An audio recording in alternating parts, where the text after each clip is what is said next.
ہر ممکن الوجود مرکب ہے وجود اور ماہیت سے. انسان وجود و ماہیت سے مرکب ہے. کائنات میں جو بھی چیز ایک اس کا وجود ہے, ایک اس کی ماہیت ہے. اب جو کیا کہتے ہیں وجود ہے, جو وجود ہے وہ ایک ہے اور ماہیات متعدد ہیں. ایک انسان ہے, ایک حیوان میں مثال کے طور پر کچھ گھوڑے ہیں, کچھ بیڑ ہیں, کچھ بکریاں ہیں, کچھ درخت ہیں, کچھ ملائک ہیں.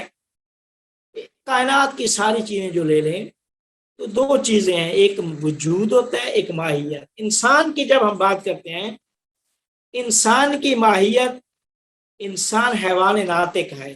انسان کو حیوان ناطق کہا جاتا ہے. وہ حیوان جو کلیات مفاہیم کلی کو تشکیل دیتا ہے, کلی مفاہیم کو درک کرتا ہے. ناطق کا مطلب ہوتا ہے کلی مفاہیم کو درک کرنے. جب ہم کہتے ہیں انسان حیوان ہے تو حیوان میں سارے حیوان آ جاتے ہیں. جب ہم کہتے ہیں ناطق ہے تو باقی سارے حیوان خارج ہو جاتے ہیں, فقط مختص ہو جاتا ہے حیوان انسان کے ساتھ. کیوں؟ کیونکہ کائنات میں فقط انسان ہے جو مدرک کلیات کو درک کرنے والی ذات, وہ انسان. تو یہ اس کی ماہیت ہے. انسان کی ماہیت وہ حیوان ناطق. اسی طرح پانی کی ایک ماہیت ہے, جو بھی چیز ہے اس کی اپنی ماہیت ہے, ایک اس کا وجود ہوتا ہے. وجود وہ ماہیت کی حد کو وجود کہا جاتا ہے کہ جہاں پہ وہ ماہیت ختم ہوتی ہے دوسری ماہیت آ جاتی ہے.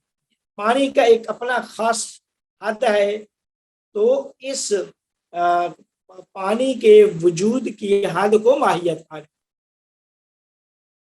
آپ کہتے ہیں کہ اصولی میں جی ماہیت کو ہم حقیقت بھی کہہ سکتے ہیں, اس چیز شے کی حقیقت؟ نہیں, دیکھیں حقیقت تو جو ہے وہ ماہیت و وجود سے مل کر رہتی ہے. تو جوہر میں کیا ہوا, ایسنس, جوہر اور ایسنس اور ماہیت میں کیا فرق ہے؟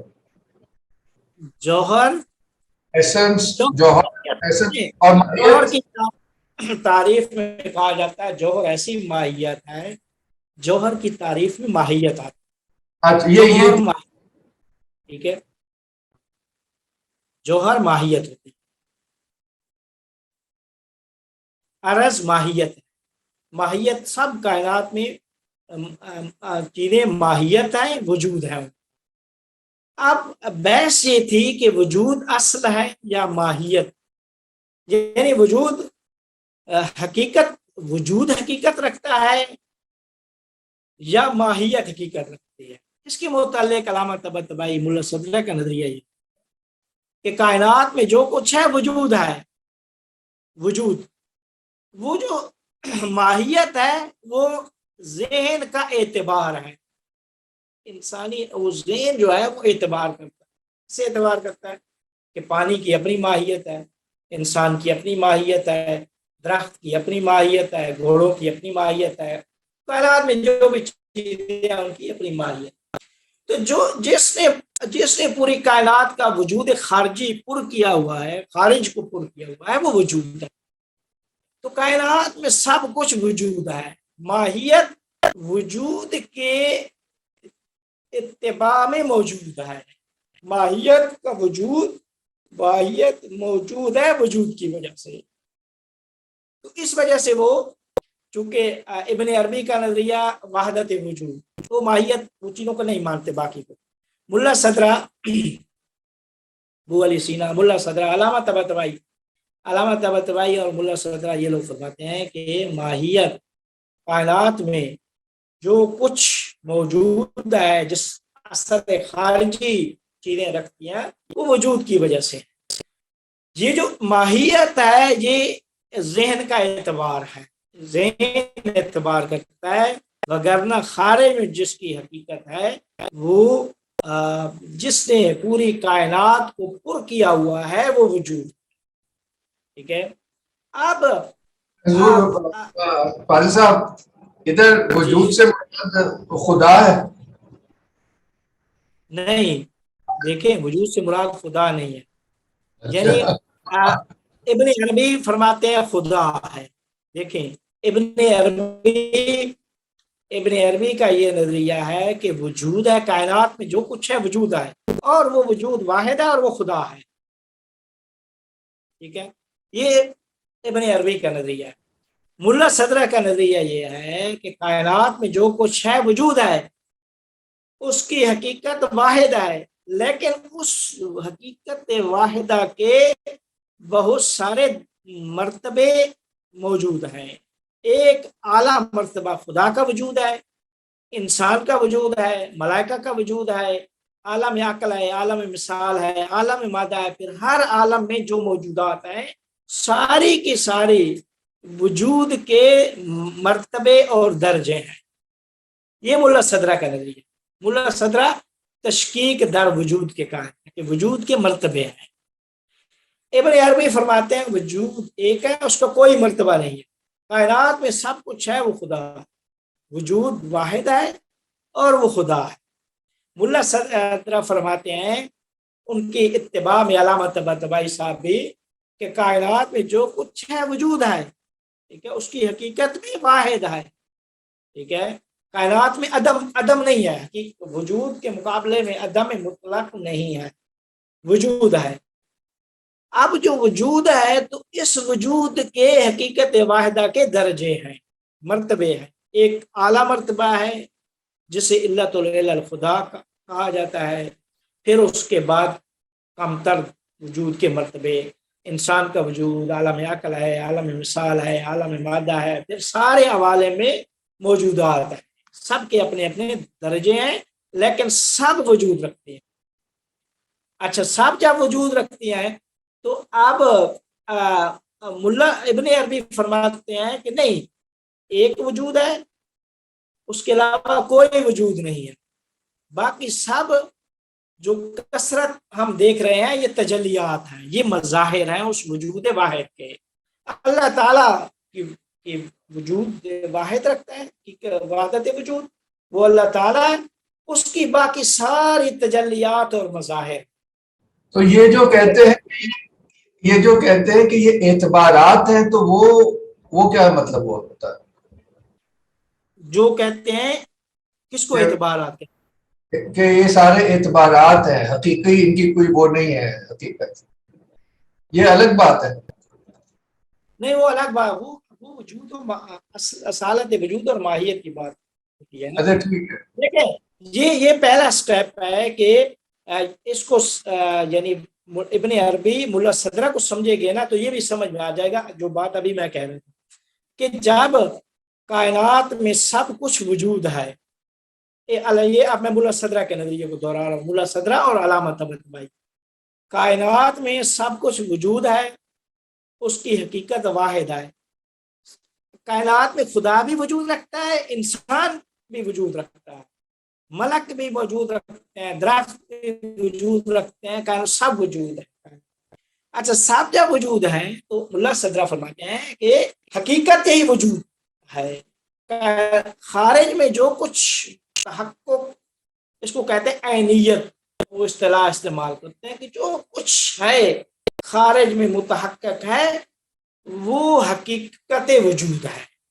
اچھا، کہتے ہیں کہ اب جب حقیقت واحد وجود ہے تو ہم دیکھ رہے ہیں کہ یہ ماہیات کہاں سے پھر جائیں گی.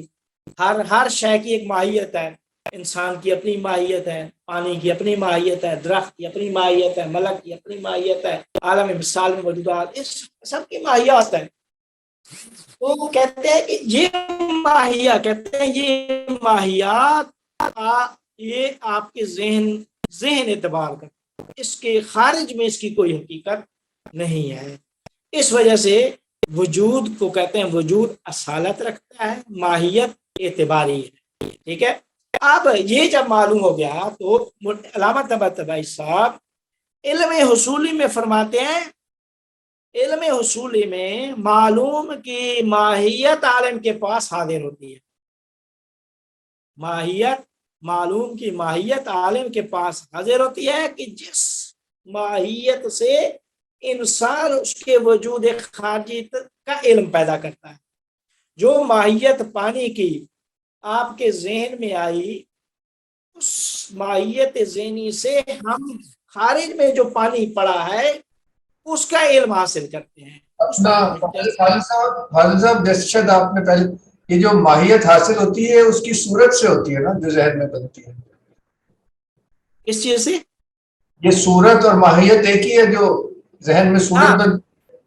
جی صورت و ماہیت ایک ہی ہے. صورت و ماہیت وہ صورت الحاصلۃ جس طرح پہلے. اچھا وہ صورت وہی ماہیت اس کی جو ہے نا. اب یہ سوری ایک سوال ہے. یہ ماہیت کو اکثر کوئڈٹی بھی کہا جاتا ہے، یہ ایک صحیح ٹرم ہے؟ یہ انگلش میں یہی اصطلاح جو استعمال کی جاتی ہے ماہیت کی، جو فلاسفہ نے استعمال کیا وہ یہی انگلش کی اصطلاح کوئڈٹی.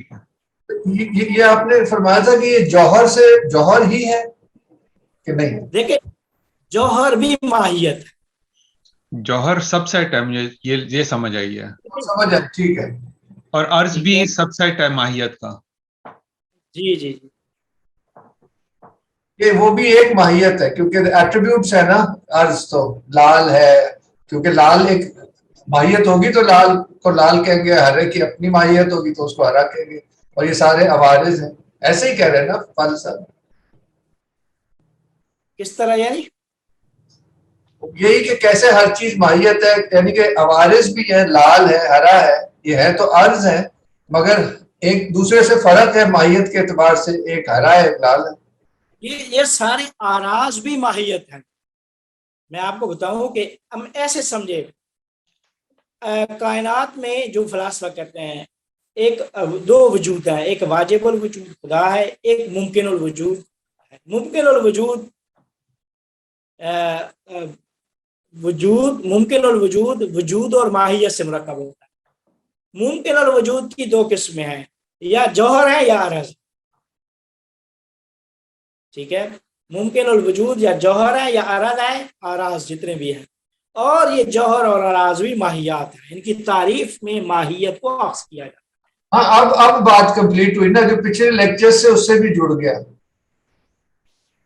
جی جی پچھلے لیکچروں سے میں جو بات کی تھی اس سے بھی جڑ گیا نا. یہ کس طرح جڑا یہ بھی بتا دیجئے پلیز.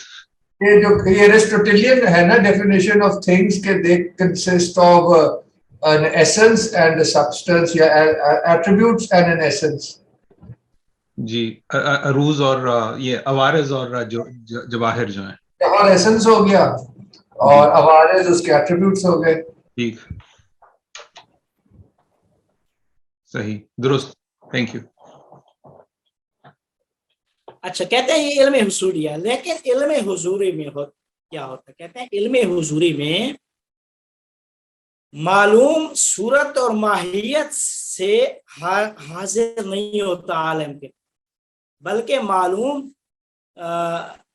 کا وجود یا معلوم وجود سے عالم کے پاس حاضر ہے. معلوم کا وجود عالم کے پاس حاضر ہو.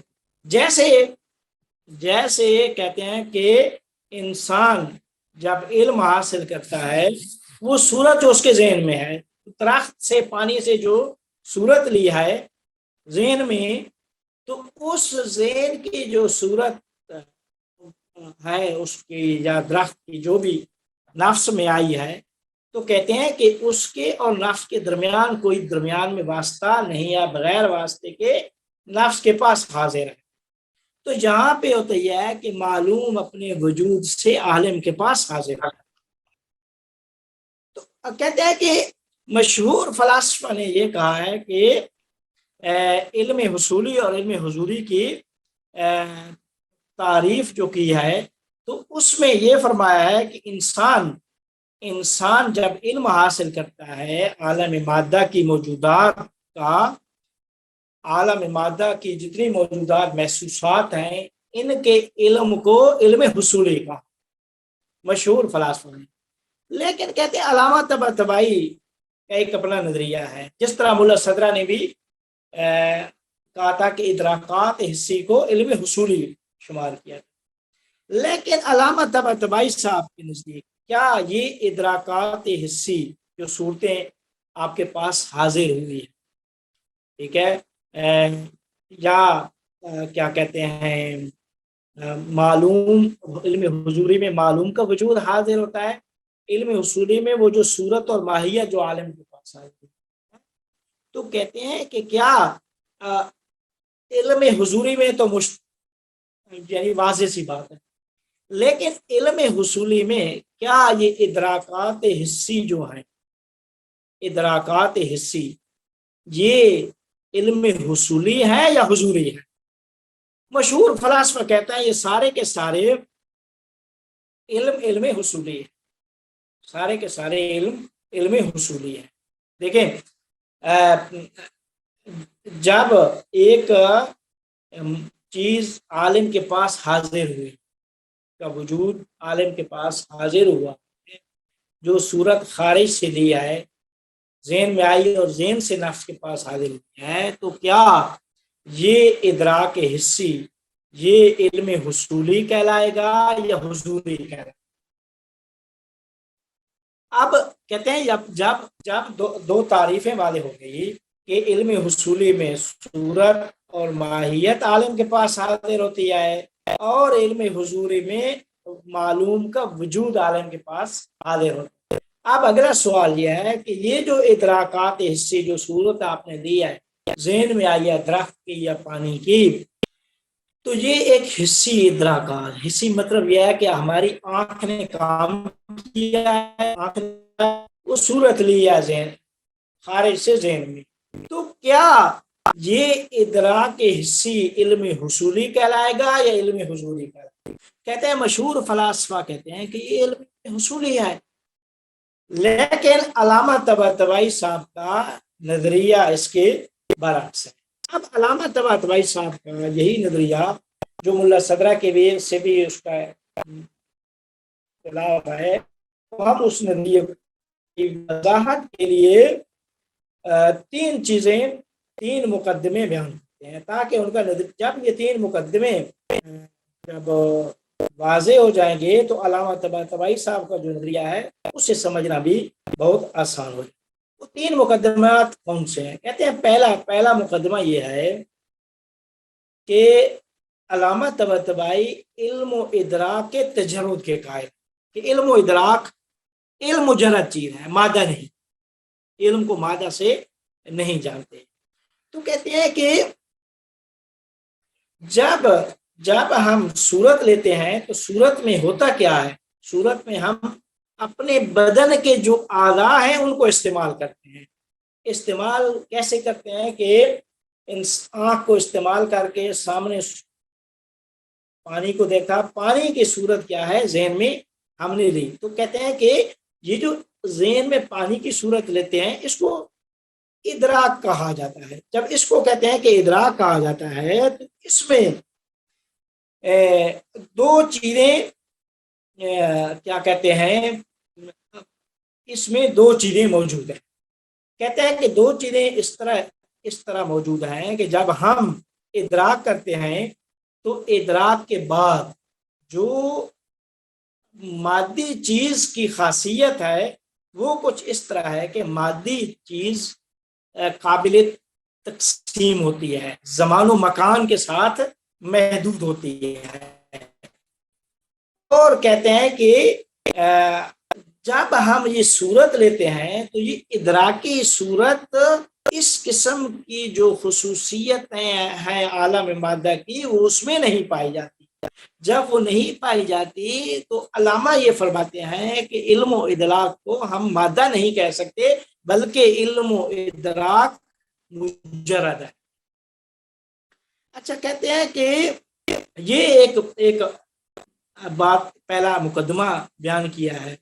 اس سے پھر جب علامہ طباطبائی صاحب مقدمات کے بعد اس کو یہ مقدمہ بڑے آرام سے پورا نظریہ آپ کو سمجھ میں آ جائے گا کہ کیا آپ فرمانا چاہتے ہیں. دوسرا مقدمہ یہ ہے کہ عالم کی تین وجودی مرتبے ہیں. عالم کے وجود کے اعتبار سے تین عالم کہتے ہیں. ایک پہلا عالم اگر ہم شروع کریں تو ایک عالم مادہ ہے. ٹھیک ہے، عالم مادہ کے اندر جو موجودات ہیں وہ مادہ اور صورت سے مرکب. جو بھی چیز ہے اس عالم طبیعت میں، عالم کائنات میں پائی جاتی ہے، ہر چیز میں ایک مادہ ہے اور ایک اس کی صورت ہے. ٹھیک ہے، مادہ میں قابلیت ہوتی ہے ایک سے دوسری چیز بننے کی اور آگے بڑھنے کی اور تکامل کی طرف جانے کی. ہر شے تکامل کی طرف جا رہی. تو فرماتے ہیں کہ عالم مادہ کی موجودات مرکب ہوتی ہیں مادہ اور صورت سے. مادہ اور صورت سے مرکب ہوتی ہیں تو ان کے اندر زمان و مکان کے ساتھ محدود ہوتی ہیں. زمان و مکان کے ساتھ محدود ہوتی ہیں تو اب ان کے اندر تبدیلی، تقسیم، یہ ساری چیزیں کیا ہیں وہ پائی جاتی ہیں. ٹھیک ہے، یہ عالم مادہ کی خصوصیات میں سے ہے. اور پہلا عالم عالم مادہ ہے.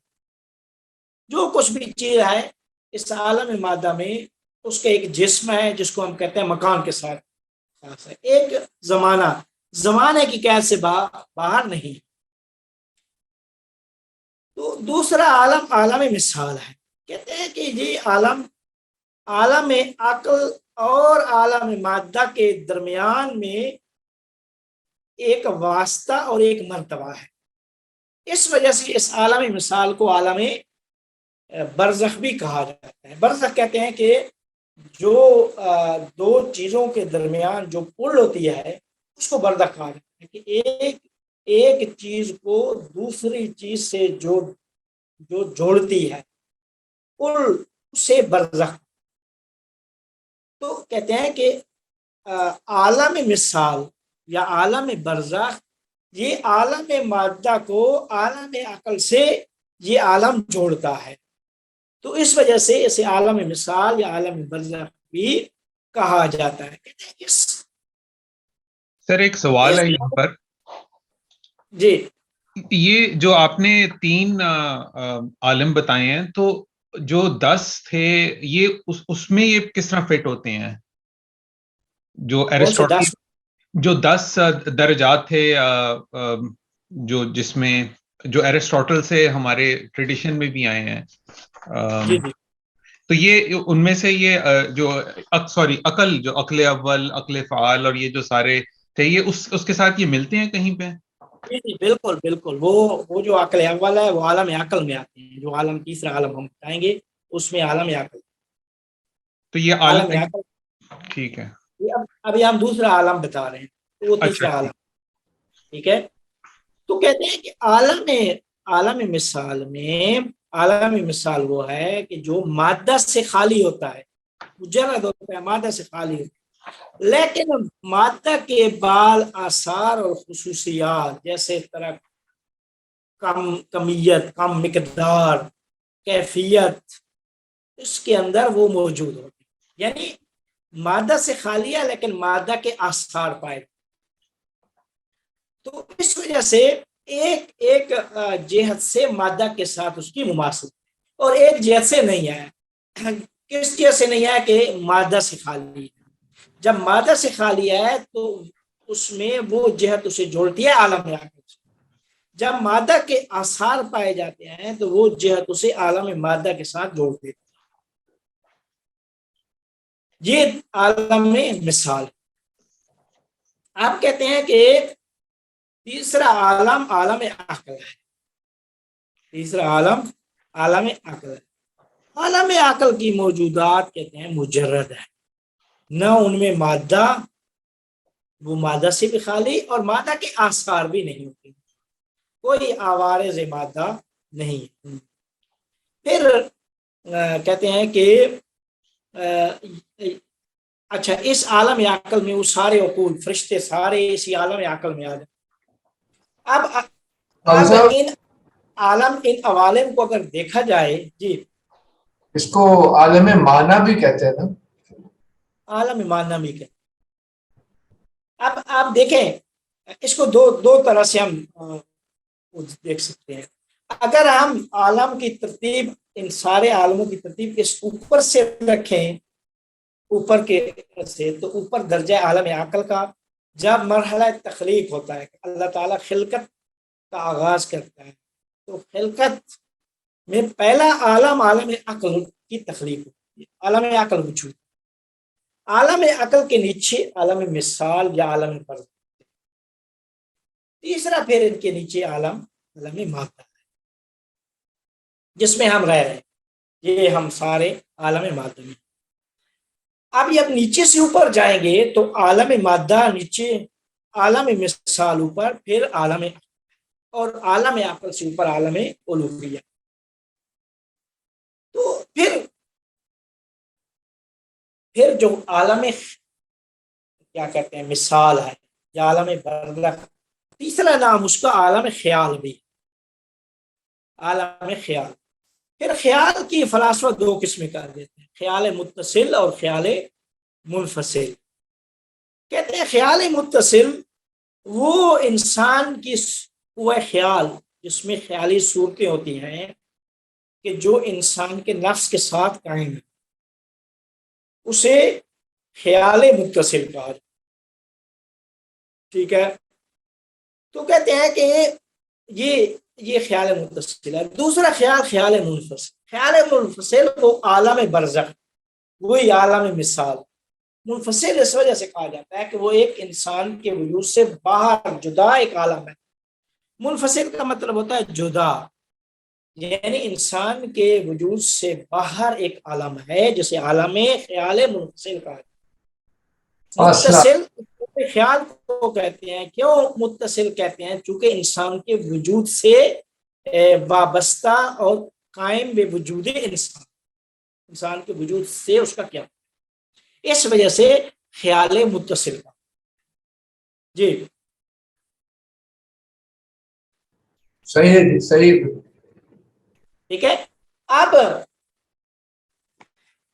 جب یہ چیز سمجھ میں آ گئی، علامہ طباطبائی صاحب ایک نقطے پہ یہاں ایک نقطے کی تاکید کرتے ہیں، وہ فرماتے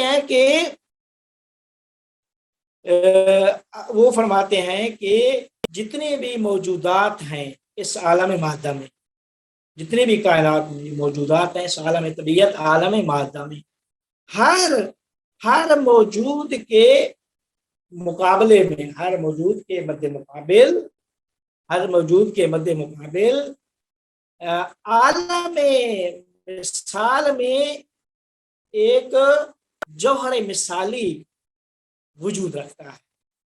ٹھیک ہے، تو کہتے ہیں کہ یہ علامہ طباطبائی صاحب فرماتے ہیں کہ جتنے بھی عالم مادہ میں موجودات ہیں ان سب کا ایک وجود یا جوہر مثالی عالم مثال میں موجود، ٹھیک ہو گیا، عالم مثال میں موجود ہے۔ تو کہتے ہیں کہ جب یہ نقطہ واضح ہو گیا تو علامہ طباطبائی صاحب کے نظریے کے مطابق کہتے ہیں کہ ظرف وجودی نفس کا جو ظرف ہے، ظرف کہتے ہیں برتن کو، ظرف وجودی جب وہ انسان مرتبہ خیالی تک پہنچتا ہے، انسان جب وہ صورت خیالی تک پہنچتا ہے تو وہ اس کا ظرف عالم مثال ہے، اس عالم مثال میں سیر کرتا ہے۔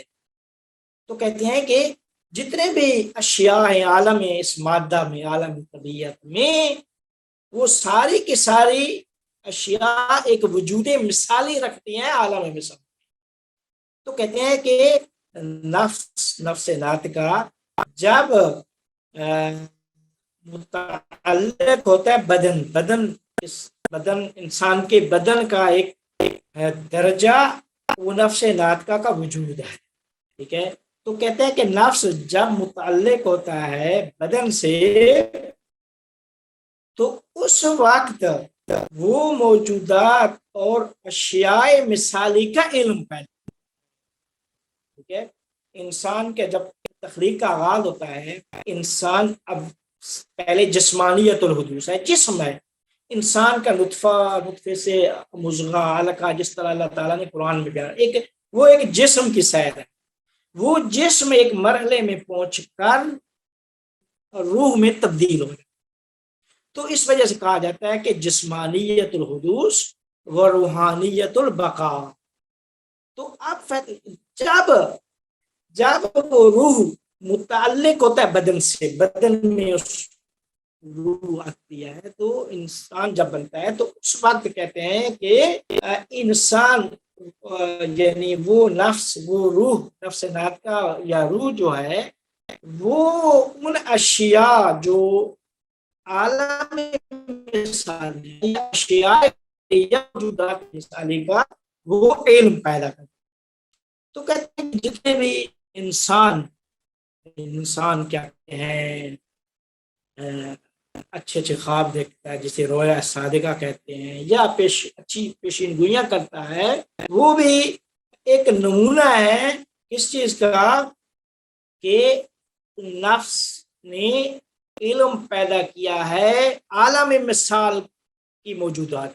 کیونکہ ساری کی ساری اشیاء اس عالم طبیعت میں ایک وجود مثالی رکھتی ہیں، عالم مثال۔ بات واضح ہو گئی؟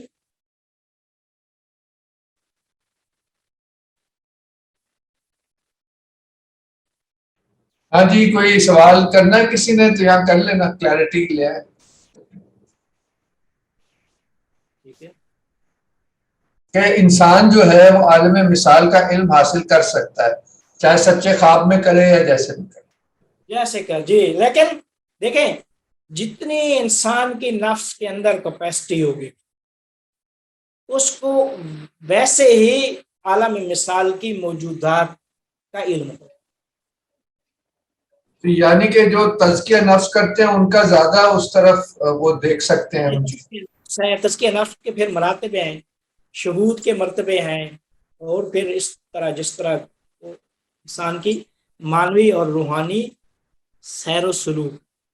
ٹھیک ہے، تو آپ فرماتے ہیں کہ اب نفس انسان کا نفس پہلے مرتبے میں جسم ہے، جماد ہوتا ہے، جمادات سے نبات حرکت جوریہ کے ذریعے سے وہ جسم مجرد بنتا ہے۔ کیسے مجرد جسم ہوتا ہے؟ روح جب آتی ہے تو وہ جسم مجرد بنتا ہے۔ تو یہ اسے ملا صدرہ حرکت جوہریہ سے اس کو کی تبیین کرتے ہیں۔ تو پھر کہتے ہیں کہ نہایتاً پھر وہ کیا کہتے ہیں نفس اس تجرد بالفعل تک پہنچ جاتا ہے۔ اندر جتنی آگے اس کے اندر استعداد بڑھتی جائے گی اتنا اس کا تجرد زیادہ ہوتا جائے گا، وہ بالفعل ہوتا ہے۔ نہیں اپنا فلسفہ تجرد بالفعل تو پھر عالم مثال سے اوپر کے بات ہوگی نا، ہاں جی تجرد بالفعل پھر جب عالم عقل سے ہوگا اس کو ابھی میں آگے بیان کروں۔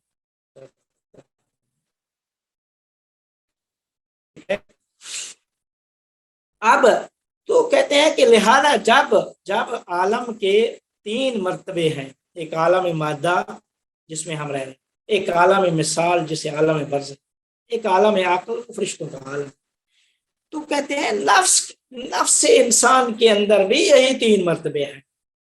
تو کہتے ہیں کہ نفس انسان کے اندر بھی 3 مرتبے ہیں۔ کون سے؟ ایک نفس میں وہ حس پائی جاتی ہے، تو حس متناسب ہے عالم مادہ سے۔ نفس کے اندر کوئی خیال ہے، وہ ایک قوہ ہے نفس کی، تو اس کیا کہتے ہیں اس کے متناسب عالم خیال ہے۔ نفس کے اندر کوئی عقل ہے، اس کے متناسب عالم عقل ہے۔ تو کہتے ہیں کہ نفس جب متعلق ہوتا ہے بدن سے تو اس وقت تو حواس ظاہریہ کے ذریعے سے ظاہری اشیاء کو درک کرتا ہے۔ پانی دیکھتا ہے، درخت دیکھتا ہے، جب روح آتی ہے آہستہ آہستہ بڑا ہوتا ہے، چیزیں دیکھتا ہے تو محسوسات کو درک کرتا ہے۔ محسوسات کو جب درک کرتا ہے تو کہتے ہیں کہ یہ قوہ حس کے ذریعے، قوہ خیال کے ذریعے کیا کرتا ہے موجود مثالی کا مشاہدہ کرتا ہے، اور اس کے بعد انسان کے نفس کی ایک قوہ عاقلہ ہے، اس قوہ عاقلہ سے